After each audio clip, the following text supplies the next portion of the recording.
this is my name's Rob. I got a fifth wheel here. That's a 2007, so it's an older fifth wheel, Eagle, Jayco Eagle fifth wheel. So this video, really what it's about is just switching over to lithium. So I have a very simple system, so I didn't get too crazy. People are doing the multi-pluses and multi-plus 2, depending if you got a 30 or 50 amp trailer.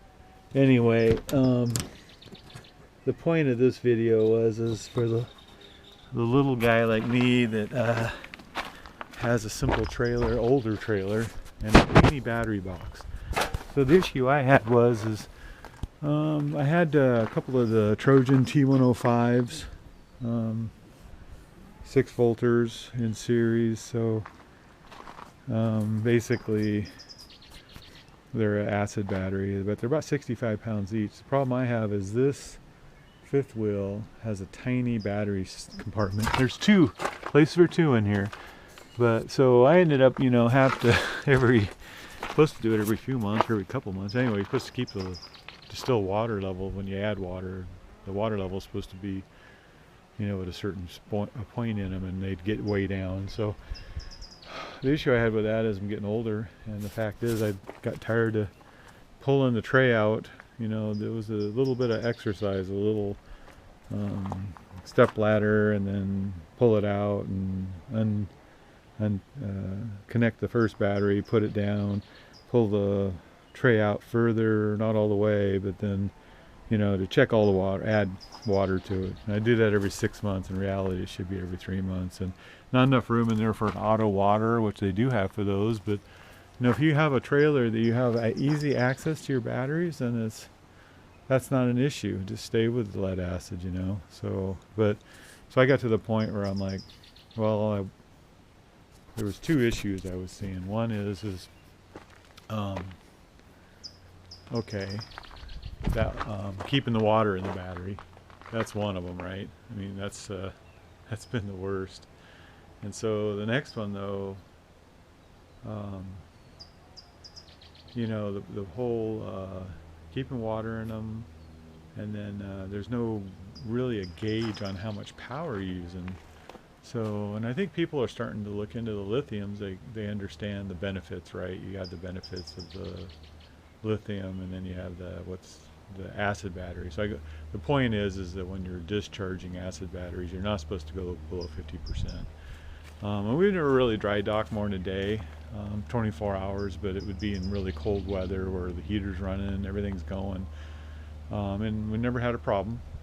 Check in the morning, and we just have the meter in the trailer with the 4 red dots, so it's a simplistic. But it might go down to 3 or 2, but then it goes up. So I don't know how those things work, but and then inside we have a small inverter that's underneath the TV that the previous owner, I bought this from the original owner, but he put it in there for the grandkids to play games and play on the TV. So anyway, so looking on YouTube, of course, there's all kinds of battery things on what to do, but mine, I'm just saying, is my compartment was so small that I didn't want to mess with the batteries. Okay, it's that simple. And right now I bought 2 100 amp Battle Born batteries. They're in Nevada. I'm in Northern California.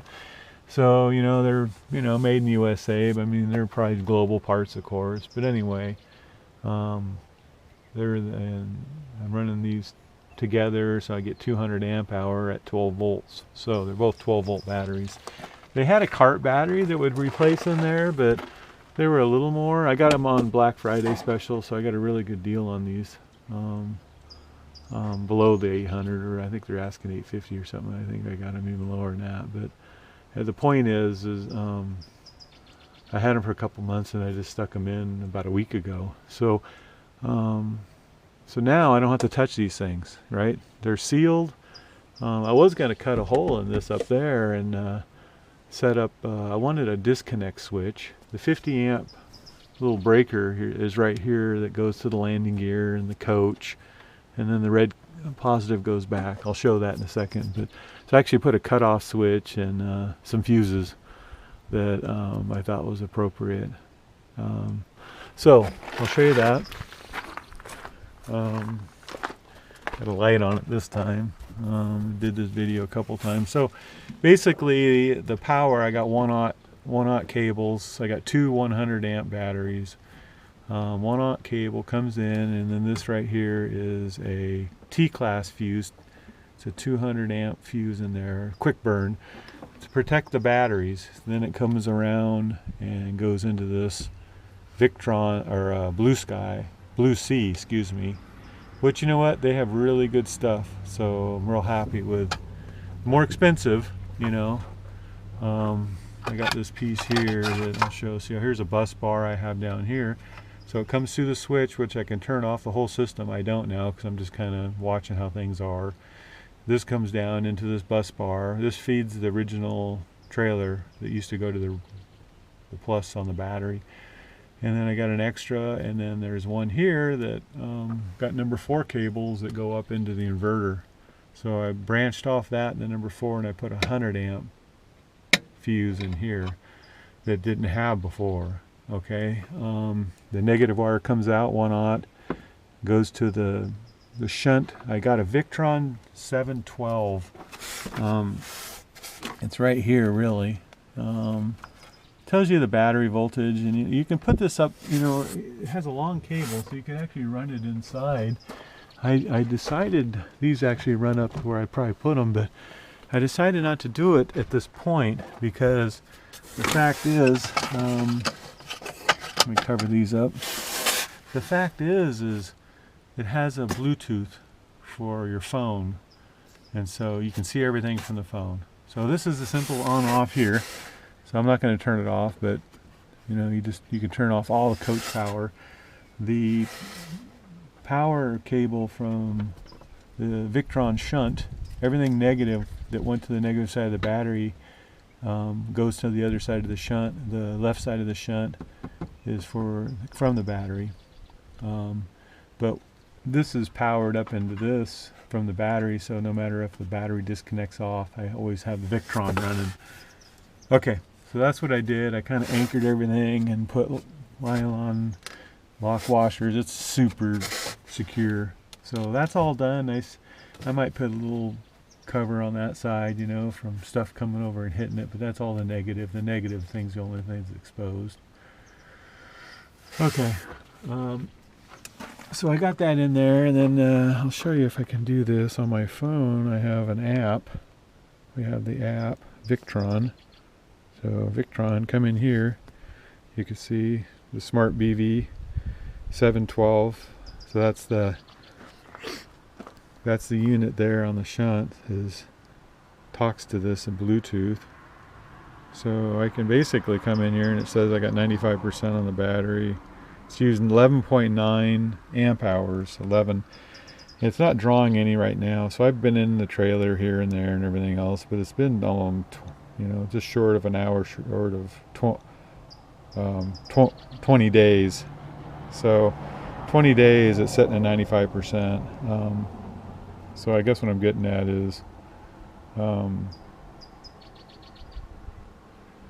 I have not went out, and the next video would be is like dry docking to see how long I could actually go, and I'm going to do that. But so anyway, this is just a simple little setup that I wanted to share. That way I don't have, you know, some people get into the 4 batteries, the 5 batteries, 8, whatever. I just wanted to be able to have exactly what I had, and theoretically I should be able to take these down to 99%. They have their own battery management system. I don't have to worry about damaging them, I guess, where the lead acid, they were probably a few years old when I got them, so they're probably close to 5 years old. And Shop actually bought them from me. I mean, I think they were still working fine. I don't know. There could have been close to the end of their life, but there's a lot of lead in those things, so they can you know, put them back in. You don't want to, you know, basically they'll take care of them. They gave me some decent money, and I took it to the place that battery systems in where I live, and they gave me some cables. I need to have some other cables made up, so I had traded, you know, the batteries in. I don't know what they gave me the batteries, 20-30 bucks anyway. They gave me, you know, because they can recycle them. So at any rate, if you were going to go full on, you know, with 4 batteries or 6 batteries, you know, you'd want to find a place inside the coach. RVing with Tito. Look up RVing with Tito. He does an excellent job on, I don't know him, but he does an excellent job on the Multi-Plus 2. They have the Multi-Plus and the Multi-Plus 2. So if you want your whole trailer to run 110 on your batteries, you'd need a Multi-Plus or something like that, where Victron makes a Multi-Plus for a 30 amp. They make a Multi-Plus 2 for the 50 amp trailer. But look at RVing with Tito. I really like his videos, and then he does stuff on solar and stuff. So that's where I might go next, to solar.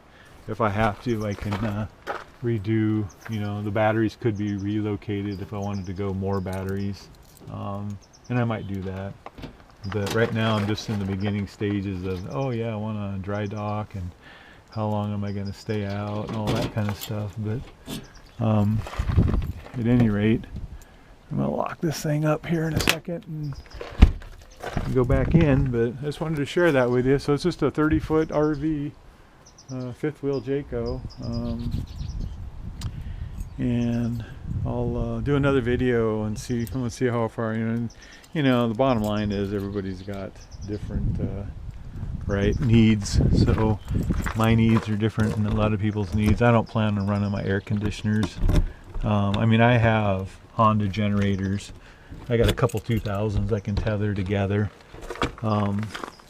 if I want to run air conditioning. But basically I'm going to go somewhere where it might get cold at night, so the furnace will run. And I'll see. It'd be nice to have the Victron gauge, because that's the thing I was missing. So 2 things out of this video. One is the lithium's in there. They're 30 pounds each, so 2 of those batteries are actually lighter than one of the Trojan batteries, so I don't have to mess with those anymore.